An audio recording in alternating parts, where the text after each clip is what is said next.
আসসালামু আলাইকুম। Walton TV presents world cup gallery সকলকে আমন্ত্রণ। রহমানুল্লাহ গুরবাজ এই ব্যাটারটা আফগান ক্রিকেটের ইতিহাসটাকেই পাল্টে দিয়েছেন, আফগান ক্রিকেটের ব্র্যান্ডটাকেই পাল্টে দিয়েছেন। নর্মালি আফগানিস্তানের ক্রিকেট বলতে আমরা যেটা বুঝি যে তাদের যে বোলিং লাইন আপটা আছে বিশ্বের যে কোনো ব্যাটিং লাইন আপকে চ্যালেঞ্জ দিতে পারে, কিন্তু তাদের একমাত্র উইকেট যদি বলা হয় সেই উইকেটটা হচ্ছে আফগানিস্তানের ব্যাটিং। রহমানুল্লাহ গুরবাজ এবং ইব্রাহিম জদরান এই দুইজন ব্যাটার তারা নিজেরাই পুরো টিমের বার্ডেনটা কাঁধে ক্যারি করে নিয়ে যাচ্ছেন। ইনফ্যাক্ট আপনি যদি গুরবাজের কথা বলেন, এই গুরবাজ একাই আফগানিস্তান ক্রিকেট টিমের সিনারিওটাকে পাল্টে দিয়েছেন। দেখেন, আপনি যদি আমাকে জিজ্ঞেস করেন যে 2 বছর আগের রহমানুল্লাহ গুরবাজ আর এখনকার রহমানুল্লাহ গুরবাজের মধ্যে পার্থক্যটা কি, আমি বলবো তার ডিফেন্সিভ টেকনিক বৃদ্ধি পেয়েছে। আপনি হয়তো অবাক হতে পারেন, কিন্তু না, রহমানুল্লাহ গুরবাজ আগের এবং এখনকার মধ্যে পার্থক্য তার ডিফেন্সিভ টেকনিকটা বৃদ্ধি পাওয়া। এর পেছনে সবচেয়ে বড় উদাহরণের জায়গাটা হচ্ছে আপনি যদি ওভার দ্য ইয়ার্স তার অ্যাভারেজটা চিন্তা করেন, ধরেন ওয়ানডে ক্রিকেটে আমি অ্যাভারেজটা যদি বলি, 2022 সালে ছিল 36.5, 2023-এ 34.5, 2024-এ 45.8। ডিফেন্সিভ টেকনিক বৃদ্ধি পাওয়া মানে সেই ব্যাটারটার ডিপ ব্যাটিং করার একটা কনসেন্ট্রেশন বৃদ্ধি পাওয়া, শার্পনেসটা অর্জন করা যাতে বেশি সময় তিনি উইকেটে থাকতে পারেন, সার্ভাইভাল টেকনিকটা বৃদ্ধি পাওয়া। আপনি একটা বিষয় চিন্তা করে দেখবেন, সেটা হচ্ছে নিউজিল্যান্ডের সঙ্গে ম্যাচটাতে গুরবাজ এবং ইব্রাহিম জদরান একটা ফেস ছিল 4 ওভারে তারা মাত্র 11 রান নিয়েছিলেন। ওই ফেসটা তারা ডিফেন্সিভ টেকনিকে সার্ভাইভ করতে পেরেছিলেন বলে এর পরের 5 ওভারে তারা নিয়েছেন 51 run. This is the thing, যে হ্যাঁ, হিটিং করার ক্যাপাবিলিটি বা এবিলিটি তার আছে, কিন্তু উইকেটে তিনি টিকতে পারেন কিনা, যে জায়গাটায় গুরবাজের আসলে একটা সমস্যা ছিল। 2023 সালের পর থেকে আফগানিস্তানের জয় করা ম্যাচগুলোতে গুরবাজের গড় হচ্ছে 40.45, স্ট্রাইক রেট 143.6। আগে ব্যাটিং করে সেই স্ট্রাইক রেটটা 161 এবং গড় 55.83। অর্থাৎ 23 সালের পর থেকে আপনি একটা অন্য রহমানুল্লাহ গুরবাজকে দেখছেন, যেখানে আগে ব্যাটিং করলে জয়ী ম্যাচগুলোতে তার গড় 55-র উপরে।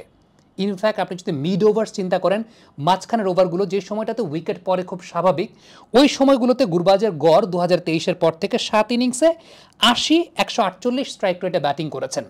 এর পেছনে বড় কারণের জায়গাটা হচ্ছে সিঙ্গলস নিতে পারেন, 2 নিতে পারেন খুব প্রচণ্ড পরিমাণে, ছক্কা মারার এবিলিটি তো তার আগে থেকেই ছিল। 2019 সালে প্রথম আমি রহমানুল্লাহ গুরবাজকে দেখি আমাদের বিপিএল খুলনা টাইগার্স দলের হয়ে তিনি খেলেছিলেন, খুব কম ম্যাচ খেলেছিলেন, বাট তখন নাফিস ইকবাল ভাই এই দলটার ম্যানেজার ছিলেন, বর্তমানে বাংলাদেশ ক্রিকেট টিমের ম্যানেজার তামিম ইকবাল খানের বড় ভাই। তার সঙ্গে আমার কথা হচ্ছিল গুরবাজের ব্যাপার নিয়ে। তিনি একটা বিষয় খুব চমৎকার অবজারভেশন দিয়েছিলেন, আফগান ব্যাটারদের ক্ষেত্রে আমরা কি জানি যে আফগান ব্যাটাররা জায়গায় দাঁড়িয়ে বেশ বড় শট খেলতে পারেন, বাট গুরবাজের টেকনিক্যাল বৈশিষ্ট্যের সবচেয়ে উল্লেখযোগ্য বিষয়টা হচ্ছে পায়ের ব্যবহার করে ডাউন দ্য ট্র্যাক এগিয়ে এসে শট খেলতে পারেন, যেটা নর্মালি আফগানিস্তানের ব্যাটারদেরকে দেখা যায় না। গুরবাজের এই ক্যাপাবিলিটি আগে থেকে ছিল যে ডাউন দ্য ট্র্যাক এগিয়ে গিয়ে তিনি শট খেলতে পারেন এবং অল ওভার দ্য উইকেট তিনি শট খেলতে পারেন। এই ওয়ার্ল্ড কাপের সবচেয়ে উল্লেখযোগ্য বৈশিষ্ট্যের জায়গা, ভি জোনটা গুরবাজ ক্লিয়ার করতে পারেন, ভি জোন দিয়ে ম্যাক্সিমাম ছক্কা মারতে পারেন, ম্যাক্সিমাম রান নিতে পারেন। এটা একটা অন্যরকম ক্যাপাবিলিটির জায়গা, যেটা আসলে হওয়া উচিত।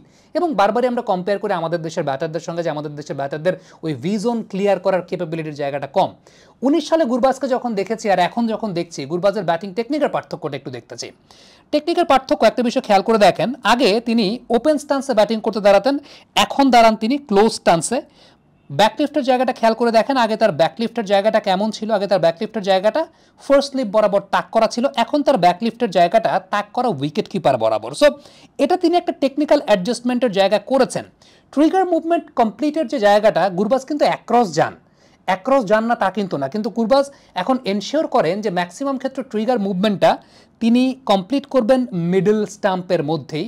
আগে যেটা দেখা যেত যে খুব বেশি কন্ট্রোল থাকতো না, অফ স্ট্যাম্প বরাবরও ট্রিগার মুভমেন্ট কমপ্লিট হচ্ছে। এবং যে বিষয়টা সেটা হচ্ছে যে অ্যাক্রস যাওয়া, আগে অনেক বেশি অ্যাক্রস যেতেন, এখন অ্যাক্রস যান থেকে কিন্তু ফ্রন্ট লেগটাকে ক্লিয়ার করতে পারেন, এই ক্যাপাবিলিটির জায়গাটা গুরবাজের মধ্যে রয়েছে।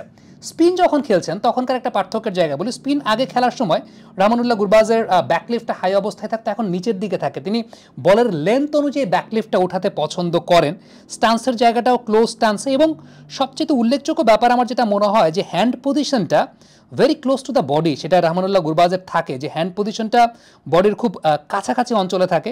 এবং উল্লেখযোগ্য আরেকটা ব্যাপার যেটা হচ্ছে যে কন্ট্রোলের জায়গাটা, আপনি খেয়াল করে দেখবেন যে যখন শট নেগোশিয়েট করছেন আগে একটা সময় ছিল যে ব্যাটের দুইটা কোণায় আপনি দেখতে পাচ্ছেন, বাট এখন ব্যাটটা খুব 90 ডিগ্রি অ্যাঙ্গেল বরাবর একটা বেশ ভালো অবস্থায় থাকে। বডি বায়োমেকানিক্সটা, এই বডি বায়োমেকানিক্সটা নিয়ে রহমানুল্লাহ গুরবাজ কাজ করেছেন সেটা যে বোঝা যায়। এটাই কিন্তু একটা ব্যাটারের প্রোগ্রেসের জায়গা। আপনি সাম্প্রতিক সময়ে কোন ব্যাটারটাকে খুব তাড়াতাড়ি প্রোগ্রেস করতে দেখেছেন, সেটা রহমানুল্লাহ গুরবাজ।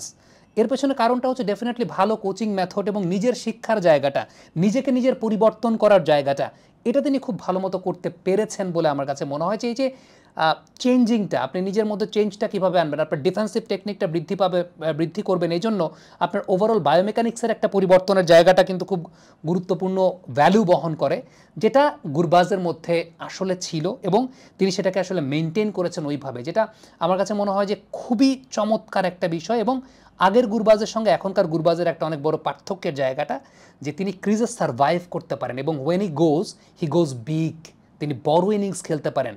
বড় ইনিংস খেলতে পারার জন্য যেটা হয় যে আপনার যদি শুধু একদিকে শট খেলার দক্ষতা থাকে তাহলে আসলে হয় না।